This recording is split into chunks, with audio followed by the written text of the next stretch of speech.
So sa latest interview nga po sa Ginebra guard na si RJ Abarrientos, ay ibinida nito ang kanyang ka-backcourt tandem na si 2021 PBA Season MVP Scottie Thompson. Ito ay matapos magpamalas ng isang legendary triple-double performance ni Thompson sa Game 4 kontra SMB nitong nakalipas na linggo lamang. Ayon kay RJ, ibang klase umano maging teammate ang isang Scottie Thompson. Tapos nasi-share niya pa daw yung game niya kay Scottie. Makikita mo daw talaga kasi yung determinasyon nitong manalo. Kaya para sa kanya umano ay kakaiba at hindi pangkaraniwang player si Thompson. Deserve umano nito ang lahat ng mga naaabot at naa-achieve niya sa basketball career niya. Kaya saludong-saludo umano siya kay Thompson.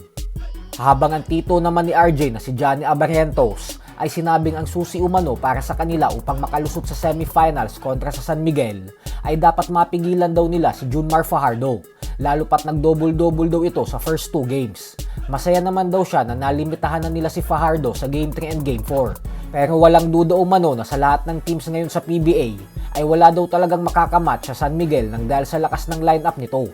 Paliwanag ni Johnny A na kailanman umano ay hindi daw talaga humina ang SMB. Kasi kahit umano noong panahon niya ay malakas na talaga ito. Kaya kailangan daw laging ibigay ang best game sa tuwing San Miguel ang kalaban kung gusto mong magkaroon ng pagkakataon na manalo sa kupunan na ito.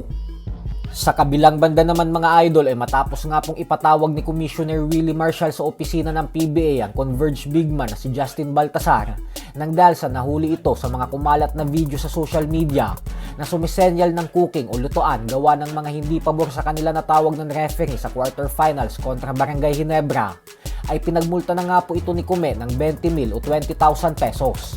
Bukod dyan ay maging si Mark Denver Omega at assistant coach na si Di Matulak ay pinagmulta din ng tigbe 20,000. Kaya naman kailangan talagang maging maingat ng mga players at coaches sa mga inaakto nila at wag na wag magpapadala sa init ng mga ulo sa kalagitnaan ng laro upang maiwasan yung mga ganitong klaseng pangyayari na pagmumulta.